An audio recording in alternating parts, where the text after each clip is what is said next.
you on at 3 o'clock with Raymond? Ray. Who do you have you on?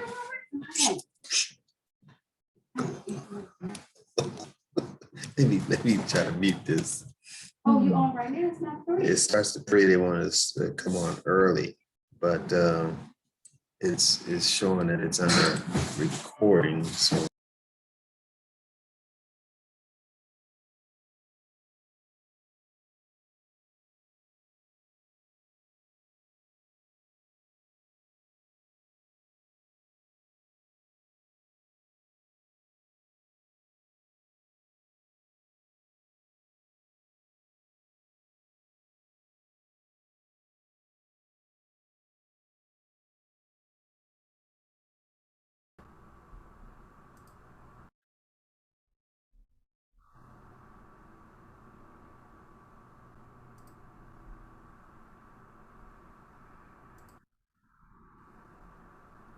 Hi, Jean.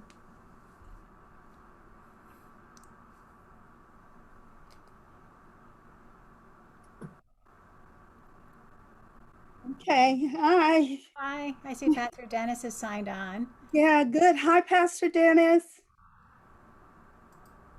And Jean, I'm making you a co-host right now. And then when Carolyn signs on, I want to confirm she got the latest PowerPoint deck. I did add then that zone map she asked for. Okay. And then I'll make her the host, and then you all will be fine when I log off. Okay. All right. So as co-host, where is that located again? Oh, I just took care of it. Oh, you did? Yeah. Okay. So menu. So do I need to You don't have to do anything special. Oh, okay, good. All right, that sounds good. Hello, commissioners. Hi, how are you? I am well. How are you all? Good. Good. It's good to finally see you face to face. It's been on a conference call. Yes. Right? We've been talking via conference call and everything. So right. It's good to finally see you. Oh, yeah, it's good to see you. Put the name with the face. Yeah. Yeah. Pastor Dennis, let me just let you know, I'm Gayla. I work with these wonderful commissioners. Okay. This is being recorded right now. Just ignore that. What I will do is after it's all over, I will edit this intro stuff. Okay. And I will provide you with a link with a title page from when the presentation actually starts. Oh, wow, that's great. Okay. And then you can put that on your Facebook. Okay. Fabulous. I want to make it automatic so that Jean and Carolyn wouldn't have to worry about it. Okay. Yeah. So just so you know, you're being recorded right now. Okay. All right. Fantastic. And let me see if Carolyn got the other. And Pastor Malveaux should be on in a second. Oh, it's just 2:50 now. So this is wonderful that you are having this presentation. These two commissioners do a wonderful job.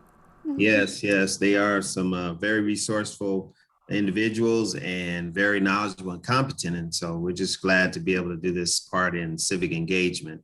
Well, for you to share. Kind of how I see it. It's wonderful. Yes. And hopefully we'll get responses from those that receive the link and they'll tune in. Right. The executive director, Gayla, she wanted to make sure that there were no barriers on people attending. So when they RSVP, it might be kind of cumbersome for some people, you know, to have to go in and RSVP and so forth. So yeah, so those who are interested, plus it's being recorded. And so you can share. I'm hoping that you will continue to share this information with members of your congregation. Yes. On a, maybe a day, maybe a couple of hours on a particular day, on educating your membership and your and community around redistricting and what community of interest means. Okay. And really get involved in the next, from now until the next 10 years, when the new census comes out, your church and the affiliates will understand the process, and so it won't be new to them because you've been involved in this community engagement, throughout the years, so that it'll be, won't be an issue at all. Yes. So I'm hoping that you'll be able to see the importance, which you already do. This is why you reached out. Yes. And said it would be a good idea to do a workshop for the faith community. Since you live in Zone E, yes, we'll be doing public hearings in July for Zone E. So you wanted to prepare people in your community regarding redistricting ahead of time. So on July, when the public hearings take place, then those comments and suggestions and submitting public map and submitting your own maps will be really valuable. Yeah. One thing I have of concern is being able to reach to our Spanish language communities. And I'm not sure if they're all going to tune in and be able to engage through a virtual format. So I'm hoping that there are some forms of flyers that give you like a Cliff Note version of what redistricting is all about, that is in a Spanish language. Yes. Because Zone E has a significant influence of Spanish-speaking individuals, and we just want to make sure they're involved as well. So, Pastor Dennis, I'll send you the link to our toolkit. Okay. We have a one-page fact sheet. We have flyers. We have all the slides today in Spanish. Oh, okay. Great. Okay. And, I'll send you the specific link for that as well. Okay. And also our whole website and everything, if they have Google Chrome, will translate to Spanish. But even more importantly, on August 7th, Jean and Carolyn will go over this. We're having a Spanish-speaking public hearing. Oh, okay. Okay. Okay. So, welcome. This is Pastor Dennis. Hello, Commissioner Williams. Hi, how are you? I'm well. Carolyn, I'm just going to go over a couple of logistics. I just made you the host. Okay. So when I sign off, you're the host, Jean's the co-host. Okay. You can both share your slides. Okay. It's recording now, so you don't have to do anything with the recording. So I need to open my slides that you sent me? To share, yeah. Okay. Do you know how to do that? Yeah, I think so. Let me do it now. And what I told Pastor Dennis, what I'll do is we'll record it to the cloud. We'll edit all this chit chat at the front end. Okay. We'll put a title page on it, and then I'll send him the link to put on Facebook. Okay. Okay. And I do think, I don't know if you were hearing that tail end between you and Jean, you should cover the fact that not only will there be the Zone E public hearing, but also the Spanish speaking one. Okay. Yeah. Recording it is so important. One of the pastors, there was another pastor, Pastor Harris, Marcia Harris, who has a congregation in the Valley. So she's doing food giveaway today at 3 p.m. at the church. So she's not able to be on, but she wants to have, the recording. I'm hoping that she can do something similar for the communities in the Valley of the, the faith organizations in the Valley can do something similar, so that she in turn can do a workshop that's focusing only on her church community and surrounding residents. So regarding redistricting. So again, I'm believing that since this is new and everyone is now getting the terms of the phrase community of interest and redistricting and what, that this is going to be ongoing throughout the next 10 years. Okay. And getting communities of churches to educate their congregation on their own understanding and identifying their neighborhood, their neighborhoods, and what's of interest to them. And so it's a large task, but in a sense, if you take it in bits and pieces throughout the years and just have a segment, community engagement, that's all, and focusing on redistricting and getting involved in your community and what that means, because people are getting involved in their church community, what's going on in the four walls of the church, but the church consists of beyond the four walls. Right. Okay, because there is a neighborhood. So, and people live in neighborhoods. Okay. Yes. So just beginning to change the mindset or really begin to deal with the mindset and the thought processes of we as citizens in our role as citizens in our own interests in our own communities. So anyway, that's a lot to say, but. So for the sake of our webinar, educational webinar, what protocols do you want the persons who are attending to follow? Do you want folks to use the chat if they have questions, and who will monitor the chat? Or do you want, when we get to the presentations for both of you presenters, do you want people to wait and hold their questions and then give a Q&A at the end after each of you have spoken, or how do you want to flow with that? Co-Chair Williams has outlined that. Okay.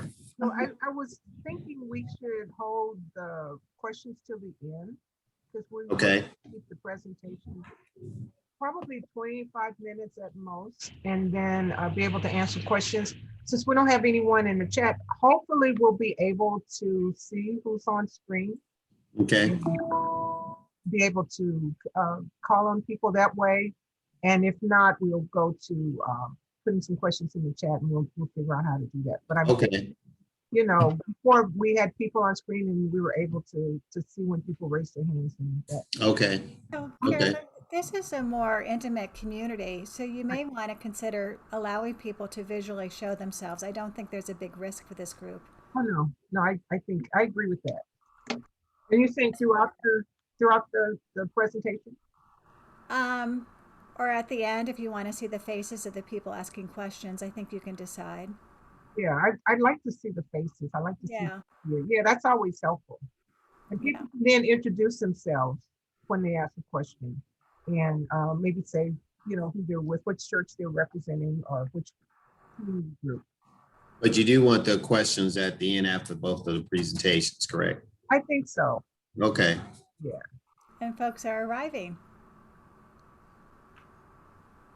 So okay. Crystal Moselle. Welcome, Crystal. Crystal is with Faithful Central Bible Church. Okay. Bishop Ulmer. Hi, Crystal. Hello, everyone. Hello.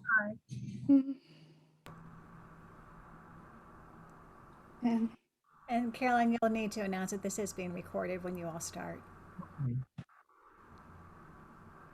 Okay. It's 3:01 and Pastor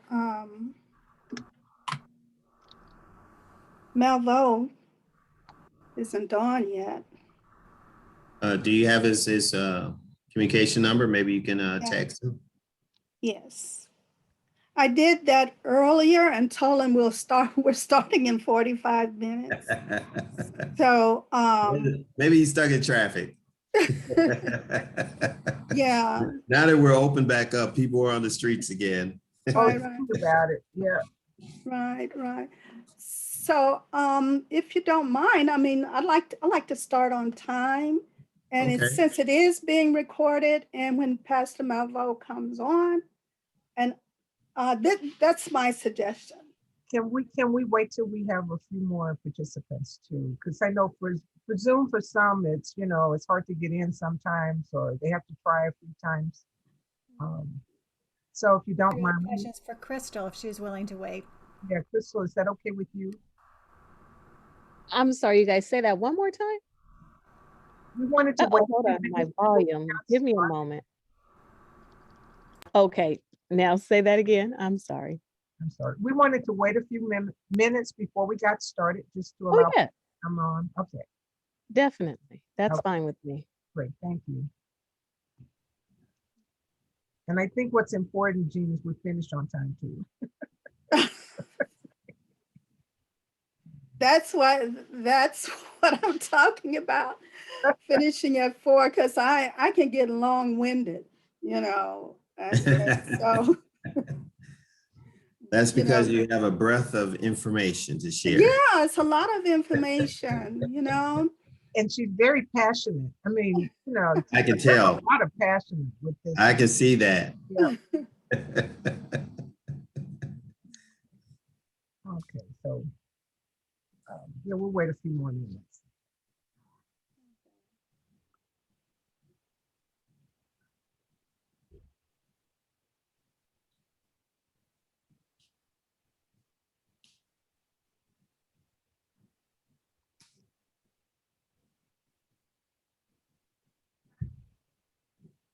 And we'll follow the agenda that was sent to me, correct? Yes. Okay. Yes, that's the plan. Okay. Okay. And someone else is on. I don't know if that's Pastor Malveaux. I can't see the face. Oh. It said.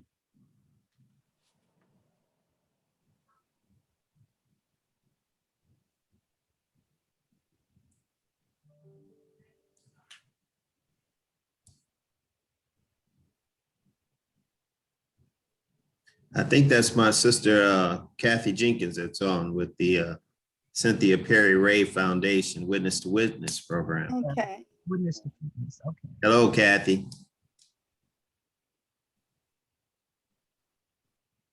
She's muted. Okay.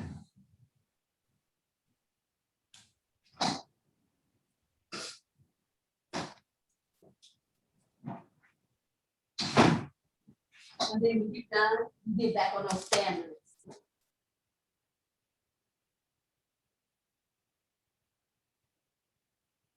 I just muted it when you came in.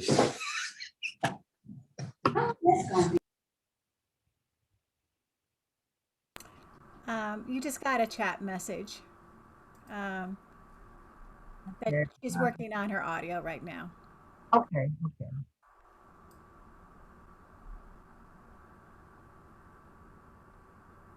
It's Dr. Kathy Jenkins. Right.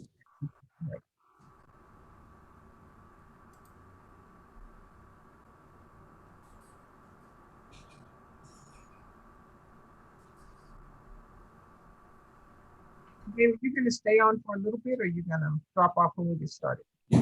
Once I get you started, I was going to drop off because I've got another setup I've got to do for another commissioner.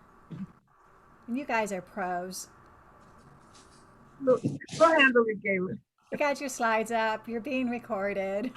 Yeah. There's Maria Skelton. She's spoken to us before and we've never met visually. Hi, everyone. Hi. Hi. Hello. Hello. I'm just going to put a picture up because, you know, COVID hair is not what you want to see today.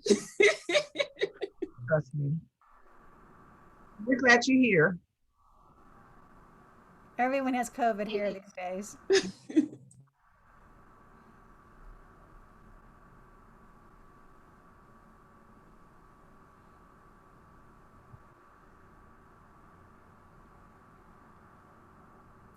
Jean, do you want to check with the other pastor who is going to join you? Because it is 3:07 now. Thank you. Otherwise, you should You hear probably, me now, right?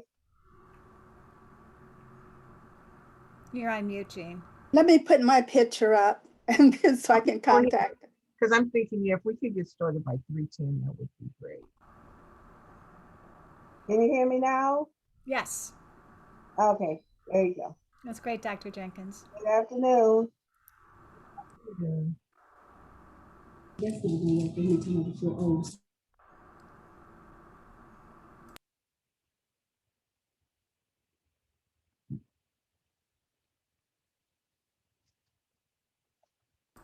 For those who logged on, there's one more pastor to join the group, but otherwise the two commissioners probably will proceed. We are recording this. I will be editing off this early, just chit chat to start. And it will be posted then not only the Facebook in terms of Pastor Dennis's church, but also on the LA Redistricting, LA County Redistricting Commission Facebook, our YouTube page, for others to view in the future. And Pastor Dennis will be able to post the link if he wants to, so that others can see it, right? Yeah. And I have Maria wants to be put on the mailing list. We'll make sure that happens, Maria. Thank you. Thank you.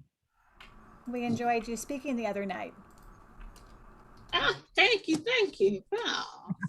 Makes me feel good. Warm my heart that y'all remember. Thank you. Well, you know what? I'm in a company of a bunch of great people. And when you have positive, good meetings, it makes you want to come back. So thank you. Good, good. Nice to hear. So I think once Jean's back. Okay, he's trying to log on now. Okay. Mm-hmm. Okay. And then otherwise, Carolyn, you're all set? Yeah, we're all set. Thank you, Gayla. Absolutely. Let me make sure he gets on, okay? Yeah. Okay.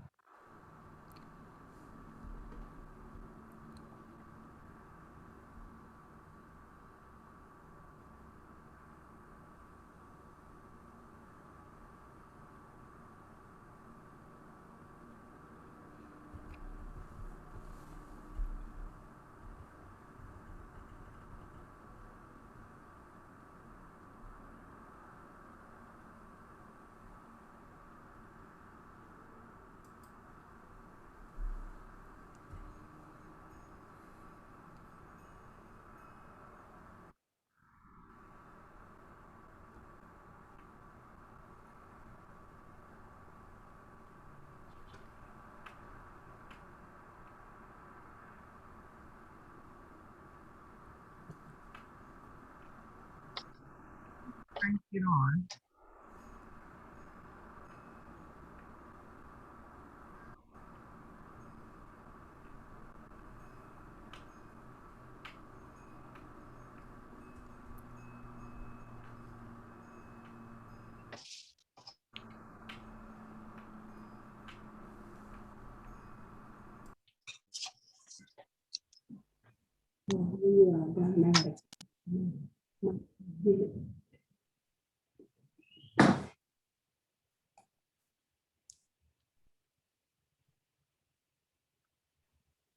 Something happened. He was on. Okay.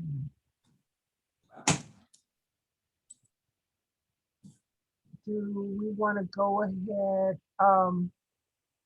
Jason Malveaux is on. He just muted himself and turned off his video. He is signed on. Okay, he signed on. Okay.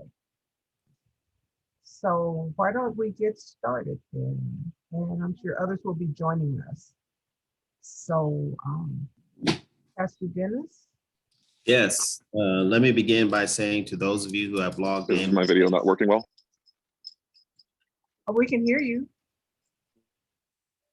We know we can't see you.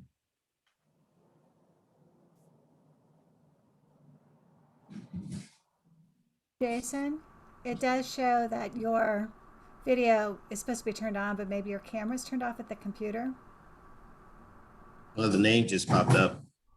So and I can't force it on. Jason, can you speak again so we can make sure we can hear you? It's showing he's on mute.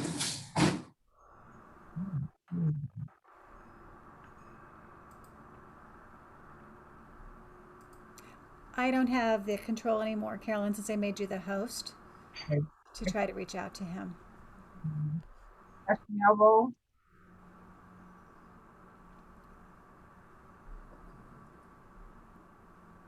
We see your name, but we can't hear you. It says, can you unmute?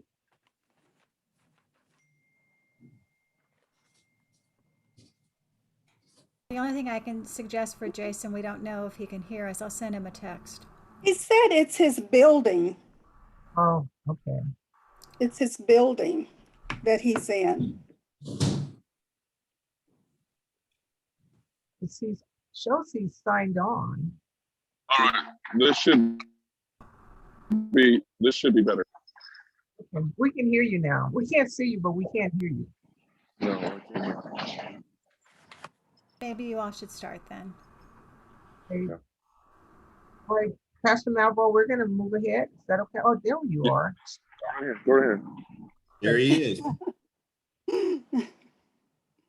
Well, welcome to everyone. We've had a few little technical setbacks, but I think we're all here. We are here to be informed about a tremendous opportunity for the community to participate in the Los Angeles County Citizens Redistricting Commission. So we welcome everyone that took the time from their afternoon to come out and to be a part of this. We know that everyone is extremely busy. By way of protocols, we're just going to ask that we do our very best. If there's background noise, to mute yourself if possible, as well as to reserve your questions until the end of the presentations by the commissioners, at which point you'll be able to ask any questions that you find appropriate. So on behalf of the Gospel Mission Baptist Church, I'm grateful and thankful for the opportunity to assist with making the awareness of redistricting to the faith-based community. And we're prayerful and hopefully that this information will go a long ways toward informing the community and helping others to better their own communities as well. So we do have Pastor Malveaux with us from the Progressive Community Church of Inglewood. We're grateful and thankful that he has taken the time to come and share with us. We're going to ask him to come forward with some greetings, and then we'll move forward.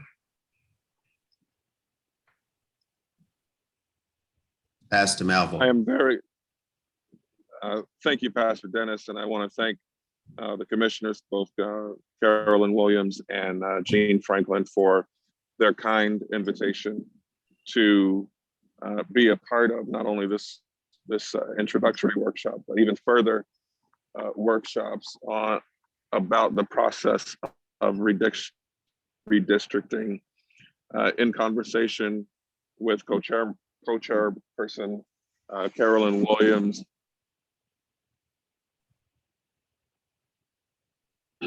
This is a critically important.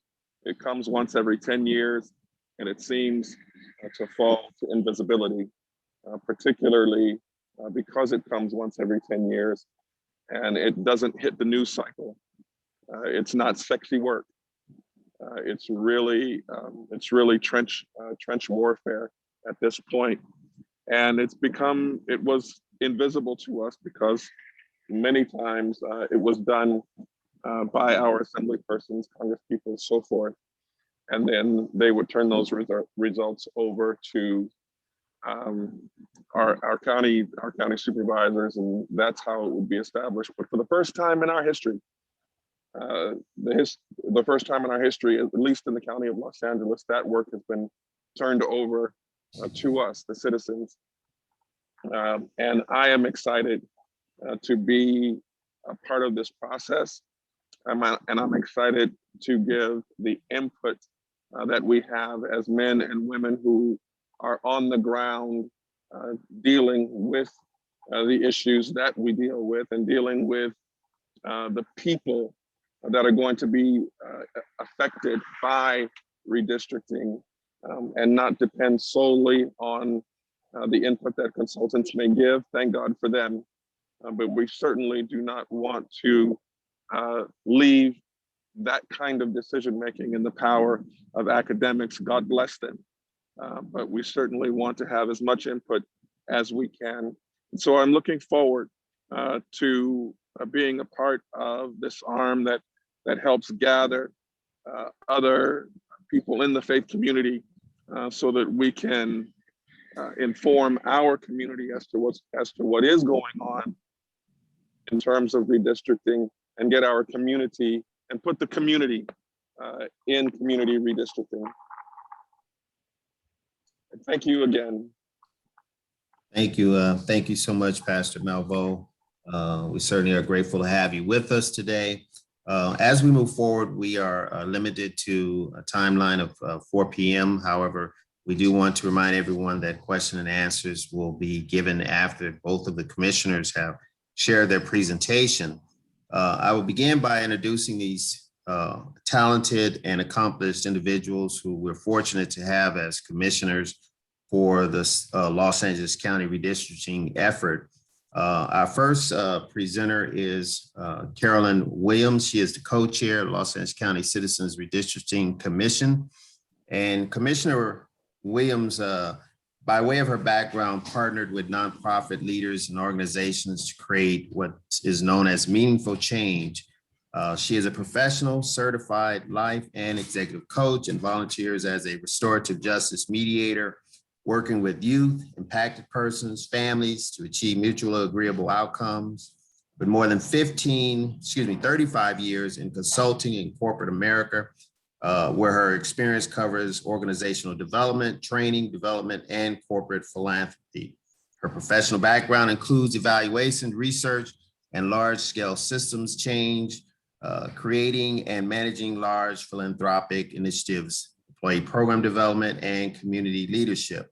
She recently served as a commissioner and co-chair for the Los Angeles County Redistricting Commission. She currently serves as a number of local boards, some of them of which are the Diamond Lee Institute at Cal State Dominguez. She also has worked with the Center for Nonprofit Management, Town Street Theater, Linwood Education Partners Foundation, Executive Support Network, and Women in Leadership. She has been recognized over the years for her community work, receiving awards from All People's Community Center, Downtown Women's Center, United Way of Greater Los Angeles, National College Resources Foundation, Southeast Communities. Commissioner Williams holds a bachelor's in psychology from Louisiana Tech University. She has a master's of public administration from USC and professional certificates from Boston College, USC, the Center for Nonprofit Management, and so forth and so on. We also want to share our second presenter, also Jean Franklin, who is our commissioner of the Los Angeles County Citizens Redistricting Commission. And Commissioner Jean Franklin is one of the original founding members of the executive director of the United Job Creation Council, a nonprofit organization formed in 2006. Jean Franklin also was successful in directing the city of Los Angeles to implement the organizational local higher job creation initiative.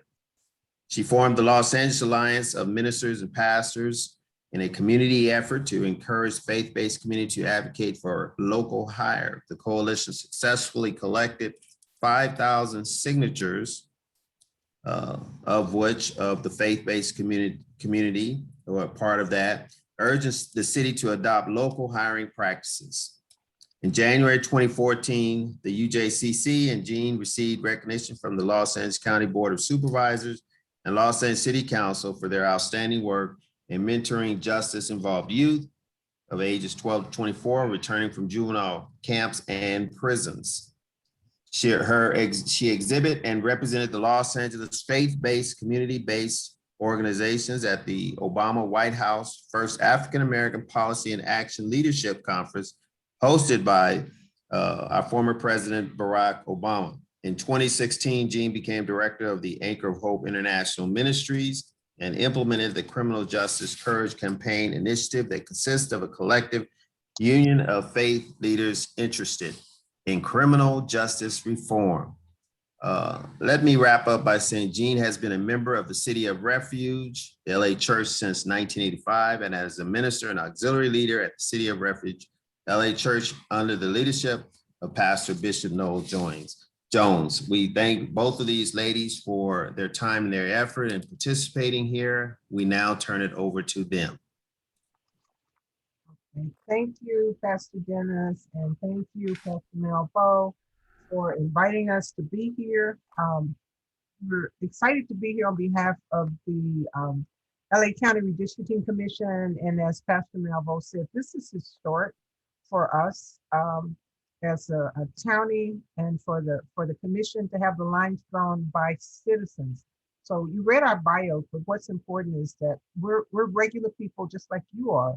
And the commission is made up of people with various backgrounds, but we reflect the diversity of LA County. So thank you for your participation, to be educated, to participate, and to get involved. And that's what the most important thing is that we're going to talk about today. So we ask you to wait till the end, but if you have some burning questions, just raise your hand, let us know, and we'll stop. Because our goal is to do like a broad flyover of what redistricting is, just some redistricting 101, but really spend time talking about communities of interest and how you can get involved in what's important. Again, since we have a small crowd, if you see you on screen, just raise your hand if you have any questions. Okay, so I'm going to go ahead and get started. Jean, did you want to add anything? No, other than this is being recorded. And so once our executive director, Gayla, edits the footage, then we hope that you will share this information on your website, in your newsletter, and I'll go over that as well, but with members of your various auxiliaries that you work with at your various churches. Thank you. Right. So again, thank you for taking time out of your day to be here. So we're going to jump right in on this. So, Carolyn, do you need help with the PowerPoint to get it back up? I'm showing it on my screen. Is it not showing you? No. Oh, it said you're sharing screen is paused. Let's see. Try previous, see what happens. Our previous, okay. I think it was on automatic. Now it went back to pause when I did that. Why don't you hit end show? What we see is a menu. Stop share. Let's see. Or stop share and just bring it up again. Share, and I'll bring it up.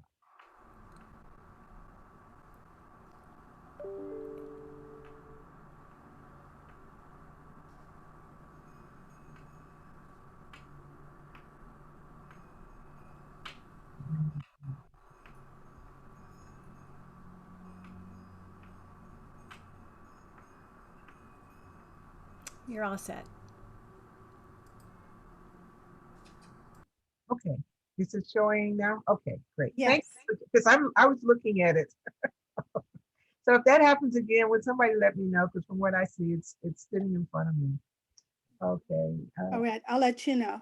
Okay, thank you, Jean. Thanks, Gayla. Appreciate it. So we're going to move ahead.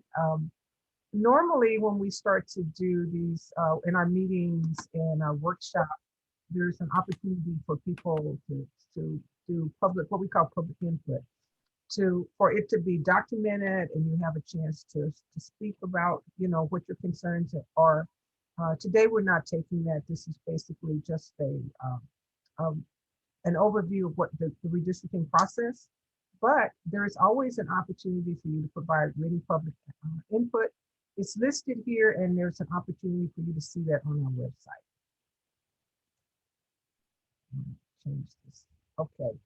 As Pastor Malveaux mentioned, this is a new approach for LA County redistricting. In the past, it was an advisory-only committee selected by members of the Board of Supervisors to draw lines, but they did not have the final authority on those lines. The supervisors always could make revisions, and that was what was presented.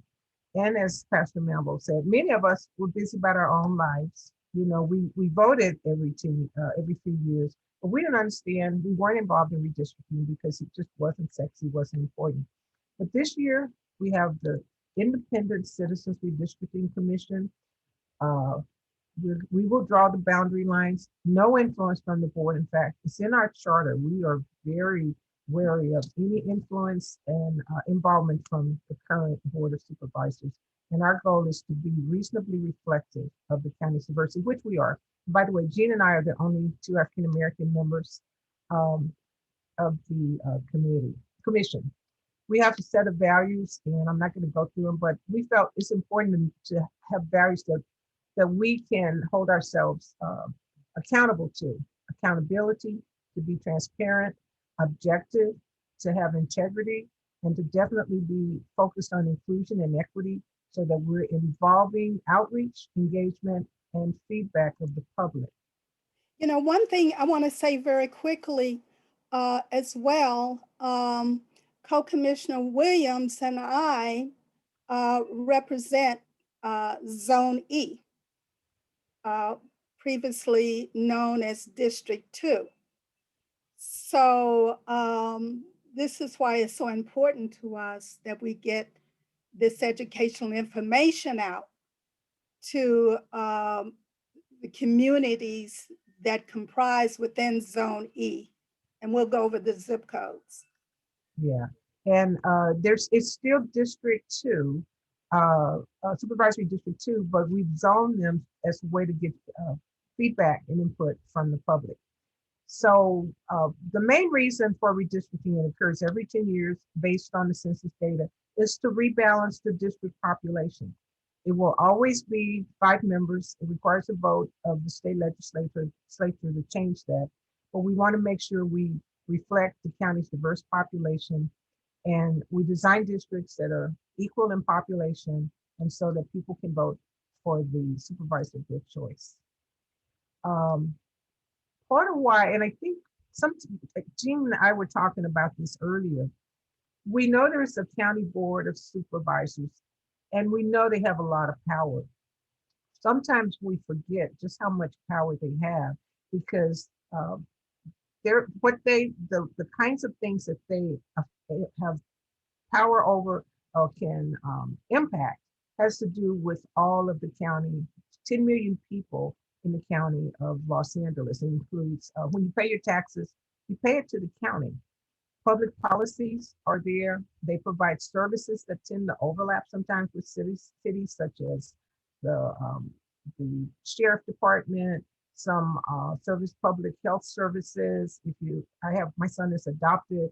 The county handles all of adoption and services, related services. They have focus on seniors and municipal services. And what's important, there are a number of unincorporated areas and contract cities that contract with the county for public services.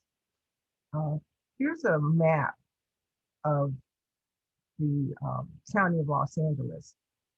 It's the most populous county in the country, 10 million people. It's 25% of the population of California.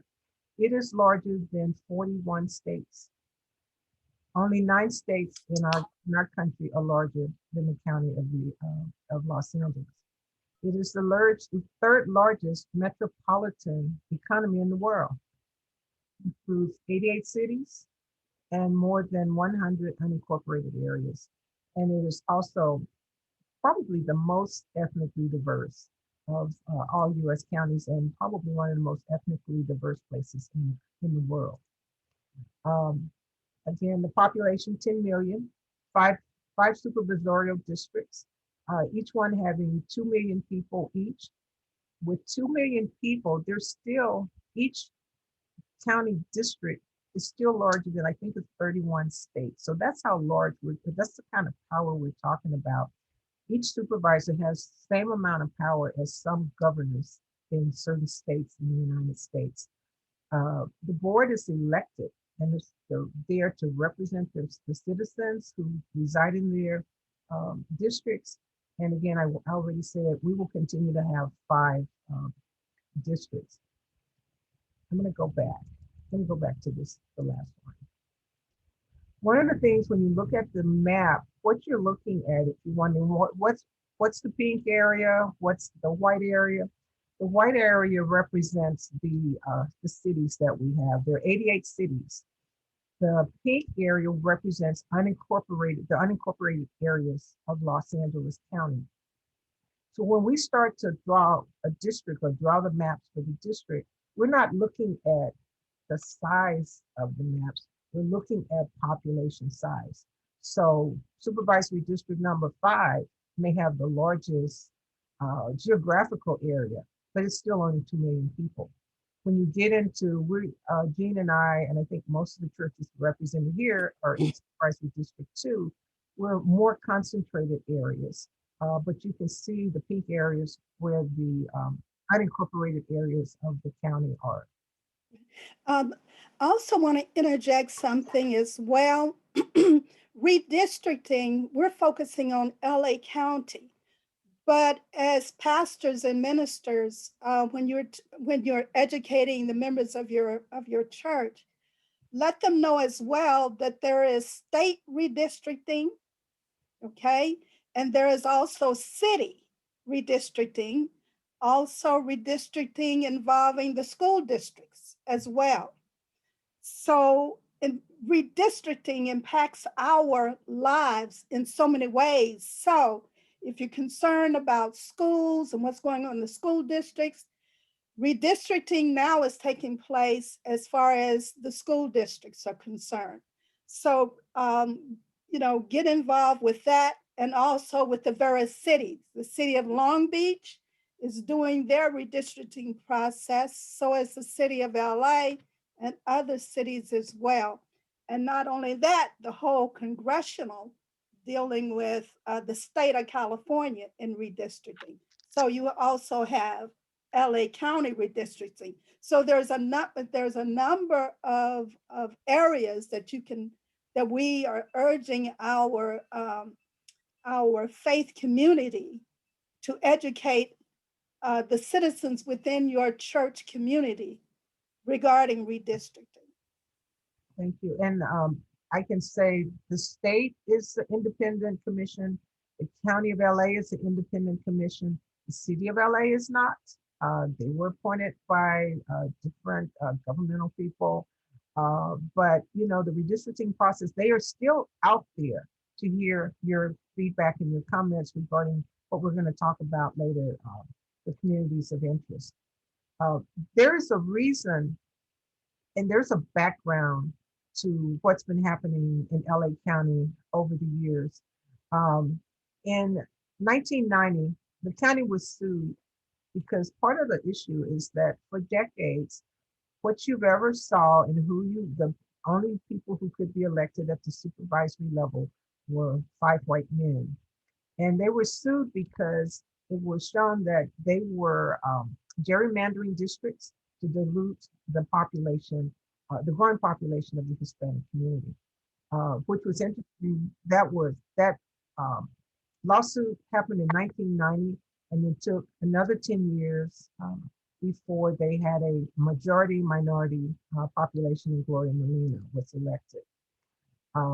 Just a little bit more about redistricting. Again, what we do is we draw the supervisory districts. We're not looking at where they have been in the past. We're looking at a number of things that tells us how to draw these lines. We want to make sure that they're reasonably equal in total resident population. This is where we're looking at total number of people. We count people at this point. It doesn't matter if you are a US citizen or not. It doesn't matter whether you speak English or not. We're counting people. That's the intent of the US Census. We have to comply with the Voting Rights Act of 1965. The districts have to be geographically connected. We want to maintain what we call the geographic integrity of cities, neighborhoods, and communities of interest, which means we want to keep them as much as possible in the same district. And that's where we're looking to the public to tell us what's important. Why is this neighborhood important? But more importantly, why should this community of interest stay in a particular district? And then what we call geographic compactness. An example, when we draw the lines, as you saw on the previous map, it's not about trying to make them equal in terms of geographic size. We're looking at population and 2 million people per supervisorial district. Now, the racial and ethnic groups, we draw the maps to make sure that these groups have a fair shot. And you say, what does that mean? I already mentioned the Voting Rights Act of 1965. It prohibited discrimination based on, in voting, based on race or ethnicity. And what it talks about, when you start to draw the maps, let's say this is drawing 4 districts. First of all, you want to make sure you have even number of people based on population. But you don't want to draw a map so that it takes away minority voting rights. Here, if you look at these 4 districts, it's even in number, but something else is missing. What it does, if you're looking at the women in brown here, or the people in brown here, we're going to say those are people, minorities. Right now, their voting rights have been diluted because while they're evenly spread out, we want to look at an opportunity to draw a majority map, a majority minority map, if we can. That's required by the Voting Rights Act. So that's what we also start to look at. And here in this, if this is a supervisory district, we're doing 4 districts. The way to create that majority minority is we created a district in the middle here. So this district here would have a 75% makeup of I hate the word minorities, but of minorities, which could be ethnicity, language, or whatever. But that's what we need to do as we start to look at drawing districts.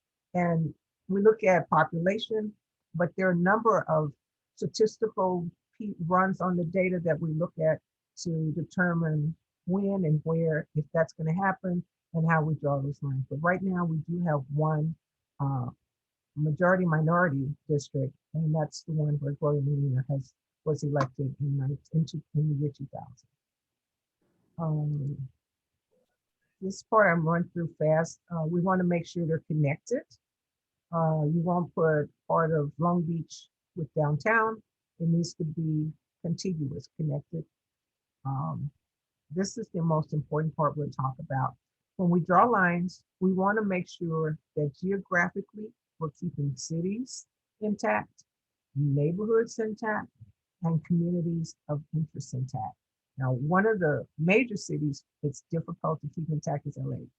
It's just with, I think it's 4 million people. It's a little difficult to create, which is impossible. We cannot create a district that includes all of LA city. But for most of the other cities, that's important for us. But when we talk about communities of interest, it is a geographically contiguous, which means connected population. Oh, God. Hello? Okay, that shares a common social or economic interest that needs to be included within a single district.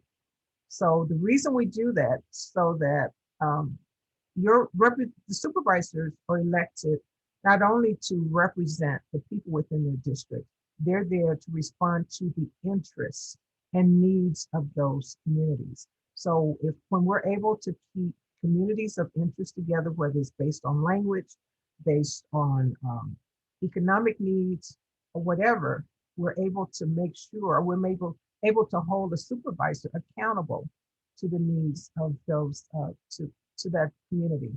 And it's not about political parties, incumbents, or political candidates. And the first hearing we had, it was interesting that most of the public comments on communities of interest were from chambers of commerce, economic interest groups. They were talking about the economy and businesses. There was some input on communities telling us about where it's located and why it's important.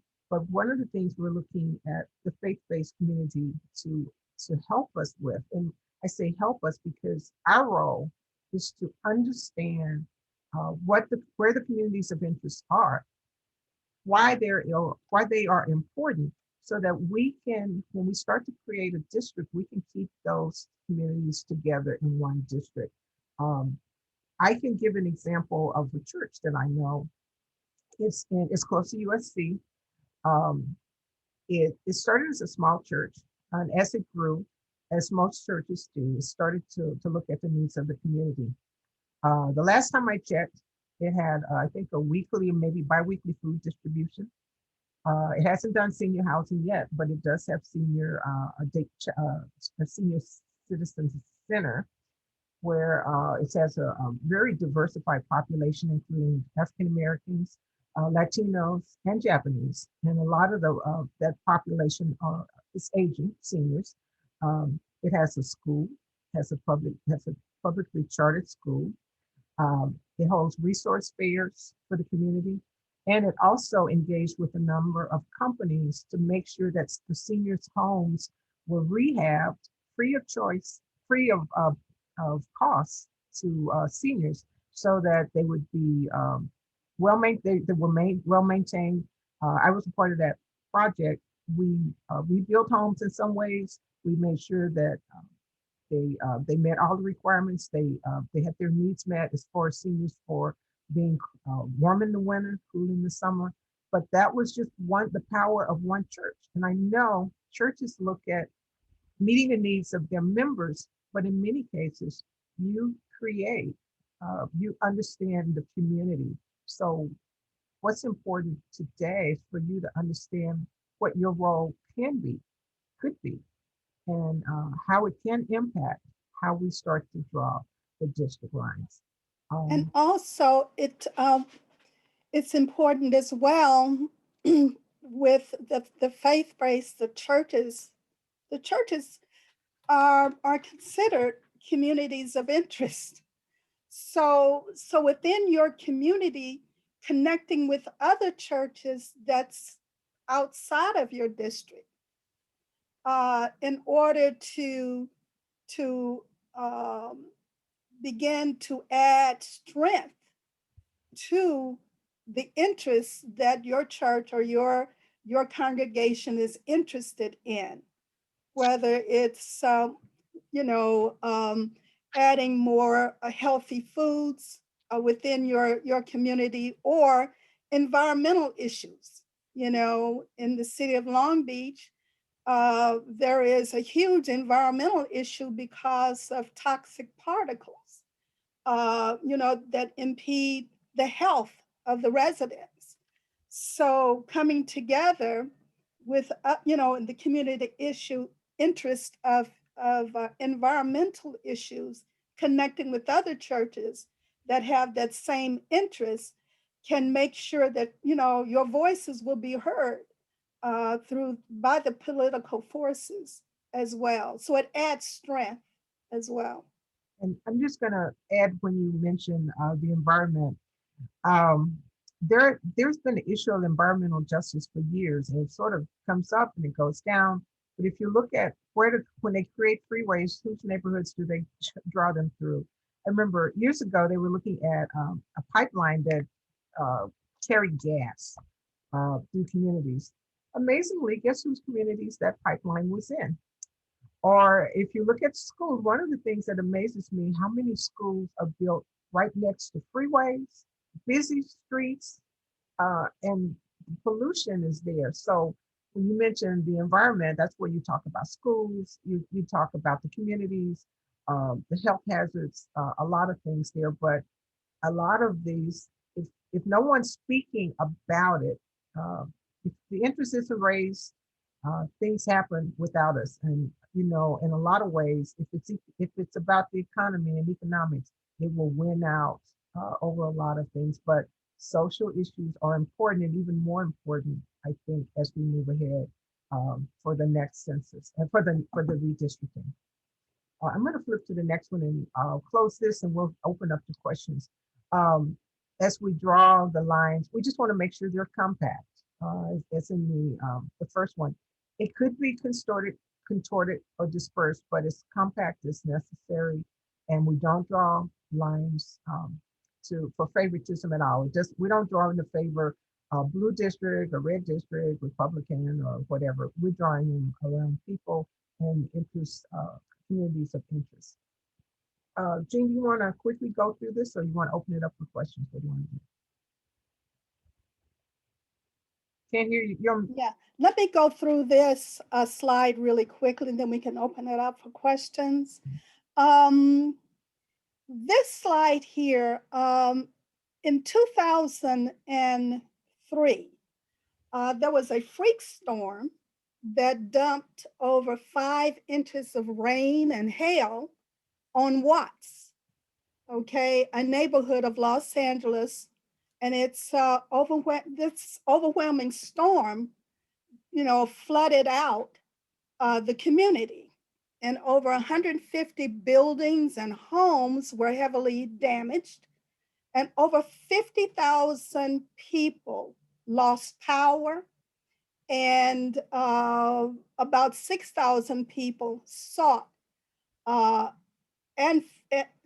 aid for help in rebuilding their community. As you look at this map here, the lines drawn in red is are geographical or congressional boundaries. The lines in red are congressional boundaries. The green form here is Watts. As you can see, Watts was divided up into 3 districts. Watts making up about 3-mile radius. And it was divided up into 3 districts. So when this freak storm came, the people within the community sought assistance. So they reached out to their congressional and to their state assembly people, and come to find out that neither the state assembly people or the congressional people could determine on whose responsibility it would be to help these citizens. So this was in 2003, affecting Watts.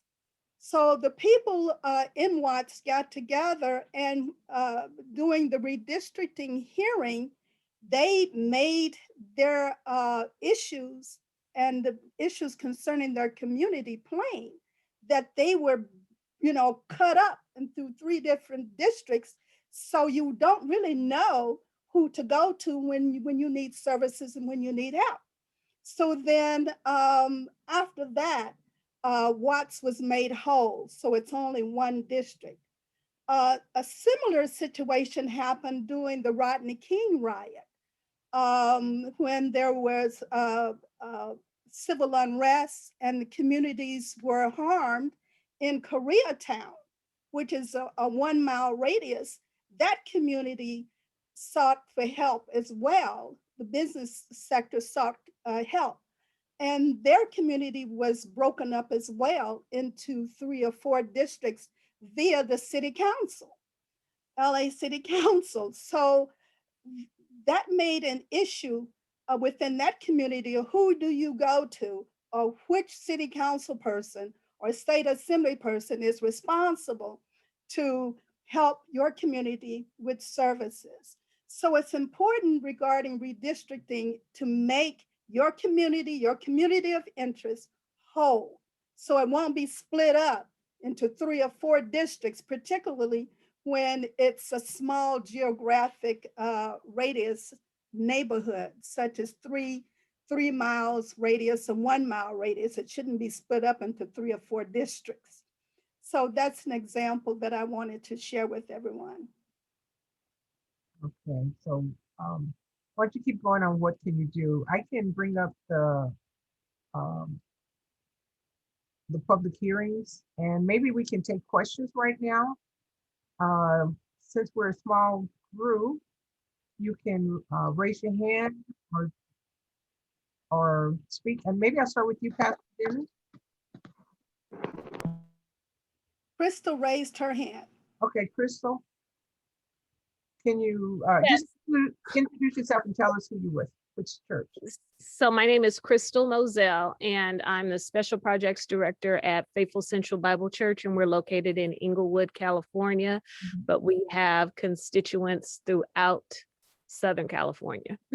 So I wanted to ask specifically, after hearing Jean's her example of what happened in Watts and Koreatown, I'm kind of flabbergasted, but yet now I'm really motivated to move the individuals here. What is it that I can share or tell them to get our constituents at church involved in understanding redistricting, how it is beneficial and how it can harm us on both ends by not being a part of this process, and particularly being that it's the way that it's done has been changed. So I'd like to know specifically what I can do to engage my constituents here at Faithful Central to get involved. Jean, you want to take? Right. Oh, thank you, Crystal. That's a great question. What you can do to get involved is, I would recommend, first of all, to hold community education workshops such as this. And the information that we're sharing, you can access that information and share it with the members of your constituents, but also encourage them to sign up to stay informed about and how to participate in redistricting. On this particular slide, we're asking everyone to go on the website, redistricting.lacounty.gov, and sign up. And that way you'll receive all the notices regarding when the public hearings are taking place. But before that, you need to begin to educate them, begin to share information with them. That way they can get an understanding about why it's important, okay? And so you can hold a workshop ongoing, I would suggest, for 45 minutes to an hour, maybe once, once every 2 weeks or once a month, whatever is feasible for you and the members of Faithful Central. But once you educate them, they then need to get involved with providing public comments or written comments. Like right now, co-chair Williams and I, we're sharing information, but we can't take your public comments. Those public comments can only be taken or shared during the actual commission meetings and public hearings. And here you have a list of public hearings. But before I go over that, there is a package of all the fact sheets, a package of information concerning flyers and educational tools that you can pull up on the redistricting website to use them. And because you're participating in this workshop for faith communities, you're now empowered to take this information and do a separate workshop. Or if you like, you can invite the commissioners back again to speak with members of your congregation as Pastor Dennis has. So those are some of the things that you can do. Another thing that you can do is post a link on Faithful Center's website, or during the time that Pastor Bishop Almer is speaking or whatever, there's a time for announcements. There can be a link or information that people can be, your congregation can be drawn to tell them to get involved with redistricting and to go on the website to get involved. You can also post information on your newsletter as well. Yes, Co-Commissioner. Can I just add a couple of things? There are two pieces where there's the education piece, understanding what it is, and then there's a piece where you providing feedback to us. There are two things we want to know about. The public hearings that are shown here, we just took the districts and tried to divide them up in ways that we can pull people together that might be related, whether it's neighborhoods or communities of interest. But this is input on what is a community of interest and what's your neighborhood and things we need to consider as we draw the lines, because we want to make sure they stay in one district. Later, this comes first, then we start to look at drawing the lines for the district. And there's an opportunity for you, there'll be some hearings, but we will train you on how to draw a map. We will give you the software that you can submit maps for us to consider. Ideally, they come from groups, but they can come from individuals. But if you don't get involved at that level, it's kind of out of sight. We don't know. If we don't hear what's a community of interest for you, we don't know. We can take neighborhoods in LA City. We've got those listed. There are other neighborhoods we know, but I'm in a neighborhood. I'm not sure where I'm at. I know I live in the city of Hawthorne, and they say Holly Park. I'm like, I'm really not in Holly Park. So where am I? So my neighborhood is not listed right now. So we're kind of out of that. So we need to let them know where our neighborhood is and our community of interest. But we need those things to draw maps to reflect your interest in to create a district that's responsive to you. So I just want to make sure there's the two pieces. This is public hearings. We'll be doing the hearings on the maps. We'll talk about map drawing. That's another piece. If you stay informed and know what we're doing, you'll know when you can, how else you can get involved. And if you need anything, contact Gayla. If you were on here early, send an email, and we're very responsive to emails. Okay. And we will respond. But there's there's information on there, and it can be done in a number of languages. I think 60 different languages we're able to transform that information into. So we just need you to be a part of it, part of the process. And one final thing too, criminal justice reform is important as an interest in our churches and faith community. And because looking at Zone E, for example, or let's just say District 2, it's made up of a large swath of African American and Latino community residents. And that criminal justice and individuals being in prison impact our community really hard. But where they are housed in prison, they're not in prison in the Los Angeles area. They're out in Lancaster or maybe out in some other area other than where their resident will be once they're released. So looking at talking about the census, the individuals that are housed in state prison are housed in rural areas. None of you are my daughter. Hello. Okay. Hello. They're housed in rural areas of California. So they are counted and the population increase because of the amount of individuals that's in prison within that area. But when they come out, they are not counted as part of the community in which they will return. So that's an issue that our community of interest should be involved in as far as the churches are concerned.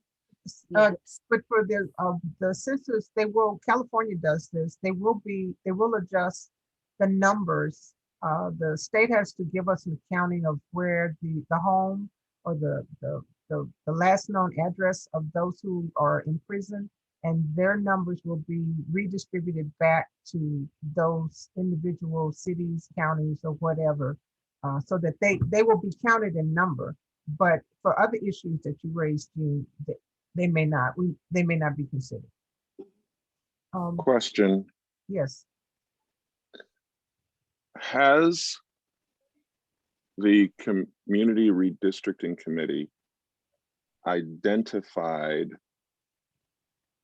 precincts, districts that are currently drawn in this convoluted and, quite frankly, complex way that some districts were drawn in the past, as Jean pointed out, and perhaps provide some targeted approach to, or at least targeted and priority approach to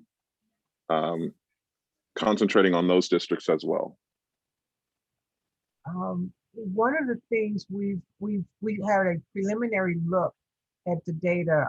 We have a number of different working groups looking at it, and we are working with a consultant who broke down districts by, I think, preliminary data. We can see concentrations of populations and looking at where the current district lines are. We have not started to draw any maps, and we won't until after we finish this process. But we can see concentrations, and that's all we know right now.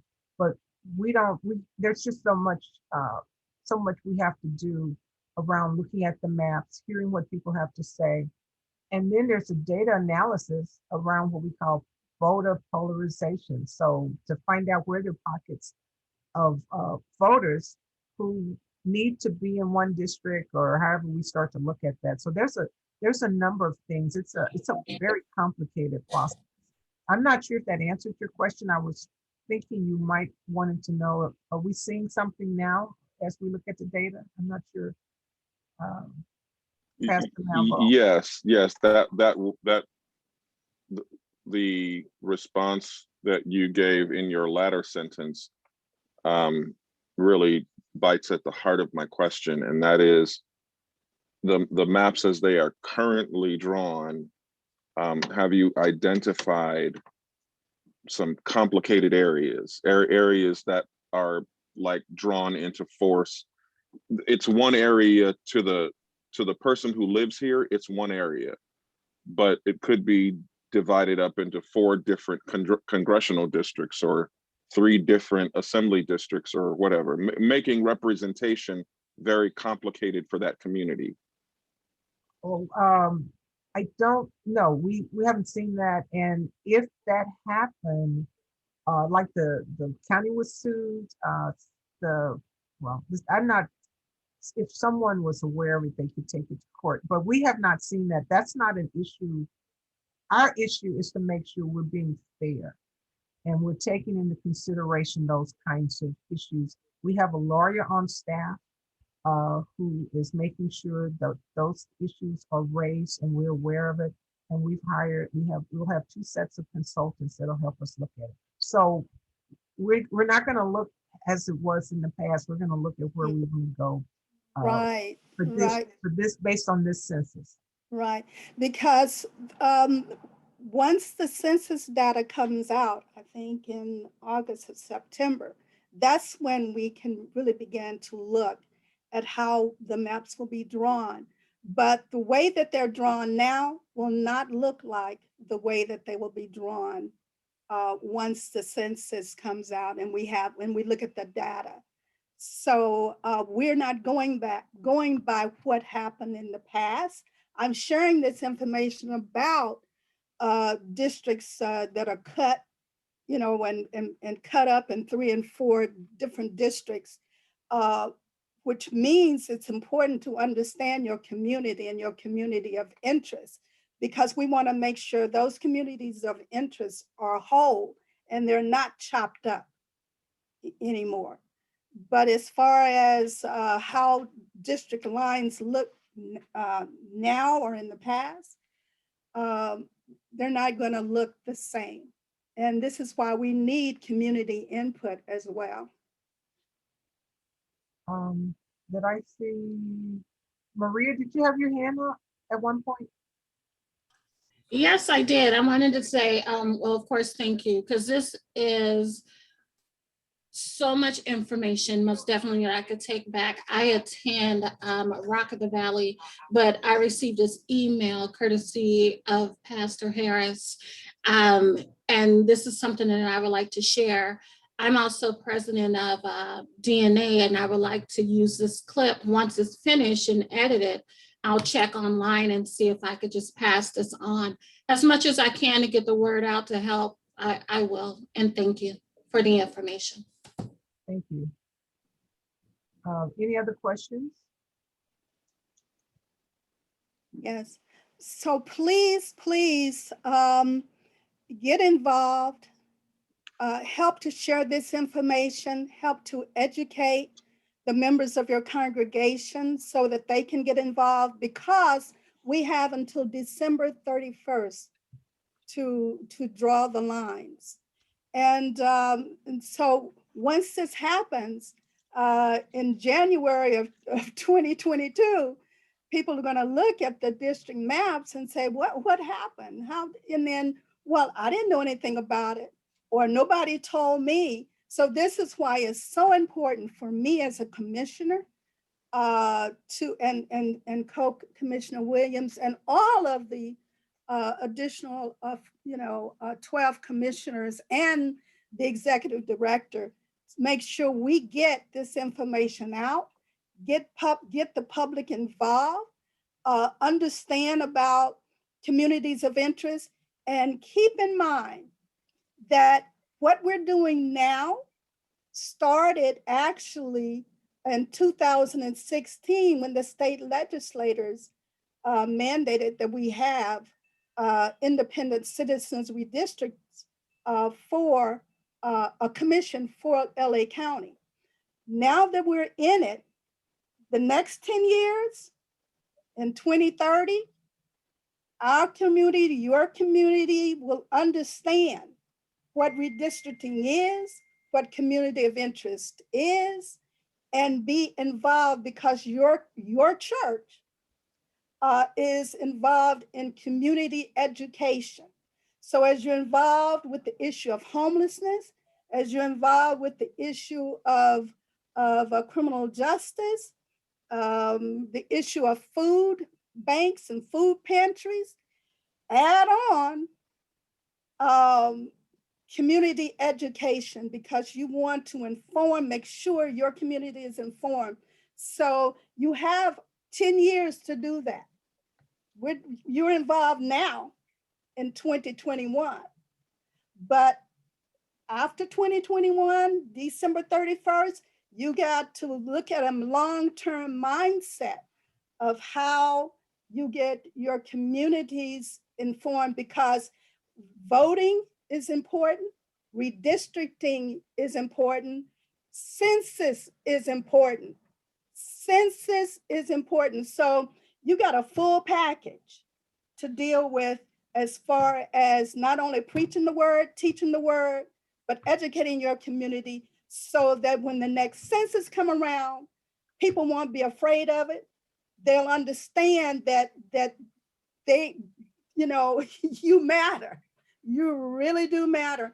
And if Co-Chair Williams don't mind, before we end up and we're getting ready to close out, but Commissioner, can you share very briefly the politician who shared some information with you years back? They're no longer in office. Right. One. Yeah, he's not here around anymore. A couple of things. When we talk about redistricting, we're counting people. When we start to talk about the Voting Rights Act and creating some districts where we're looking at what's called voter polarization, we're looking at voters. And if so there's a point where you count as an individual for being in the county. There's a point where it counts even more that you're voting. And the example that Commissioner Franklin has asked me to share, I've been in a number of leadership programs, and one took us to the state to talk to our locally elected officials. And I raised an issue of gun control to this particular elected representative. And I said, isn't that a priority for you? Because there's so many murders and, drive-bys. And he looked me in the eye and said, I respond to the people who put me in office, and most of them are seniors who vote, and they like their guns. So, you know, gun control is not on my issue. It's not one of my priorities. And I was shocked. My mouth was open. I really didn't know what to say because I was there to advocate for gun control, and he was letting me know that was not important. So voting is another piece. It's sort of underneath the counting of the census, because when again we start to say voter polarization, people having an opportunity to elect a representative of their choice. If you're not voting, you're left out of that process. So that's the other side when you're talking to your members. One thing to be involved and let us know where your community of interest is. And the other piece is you've got to vote. Otherwise, people get elected that don't, that not just at the county level, but at you know, your representatives at the state level. They're saying they don't vote for me. I don't hear them. Their whole thing is to get reelected. And by having an independent redistricting commission, we're taking that piece out of it. You can't manipulate politics to get reelected. You have to, you need to find another way. You need to be responsive, and we hope that's what the result will be. Right. So so there's a whole area, different areas that members of your congregation can get involved in. If they're not interested in LA County redistricting, then they might be interested in the school district redistricting, or they might be interested in the city redistricting, or they might be interested in the state redistricting. This is the information that you will be sharing throughout the next 10 years as we move from now. Let's finish 2021, but you're in it for the long haul. So this is part of educating your community, because this all boils down to voting. It all boils down to elected officials who's going to represent you in your interests, and it's going to boil down to resources, where the money goes and who gets the money and the resources. Okay. So I think we're done if there are no more questions. So we'll hand it back to Pastor Dennis and Pastor Malveaux. Great. Thank you again, Commissioner Williams, as well as co-chair Commissioner Williams, as well as Commissioner Franklin. We certainly are grateful for all this information you've given us. We will do our very best to share this information with all of our respective avenues, particularly with the upcoming public hearings. You've given us a breadth and a wealth of information, and so we're grateful for people such as you all who are doing the heavy lifting. We want to thank all of those at the county that helped put this webinar together, this educational webinar, and we look forward to seeing our faith community engage in this area. I know that some of the faith community are probably saying, well, how does this relate to us spreading the gospel and reaching the lost? I would leave you with Titus Chapter 3, which says, put them in mind to be subject to principalities, powers, to obey magistrates, and to be ready to do every good work. And I believe this is a good work that we're trying to do. I believe that we're in line with the word of God in terms of spreading the goodwill and the good work, and making sure that justice is passed forward in all of our processes that we're involved in. So again, just thank you all for doing this. We will all do our very best to make a difference in Los Angeles County, and we salute you all for participating today. Thank you, and God bless you. Thank you. Thank you, everybody. I see Christopher Earl. I see Maria Skelton, Crystal, Moselle, and then also Kathy Jenkins. Thank you all so much. Pastor Malveaux, Pastor Dennis, thank you. And thank you to my co-chair. Right. I added my 2 cents, Pastor Dennis. Sure. I added my 2 cents. Okay. Okay. That's what I think. This is where we draw the line. You know, I think that, you know. Mm-hmm. Yeah, I like that. Yeah, I like it. Okay. Too. I said, Yeah, I saw like it. we got to remember. We got to catch on, you know. That's right. Yeah, my 2 cents. All right. Yeah, it's a good 2 pennies. Yeah, thank you. I love that. All right, well, thank you, everyone. Have a blessed afternoon. Okay, Okay. you too. Yeah. Bye-bye. Bye. Bye-bye. Goodbye, everyone. Take care.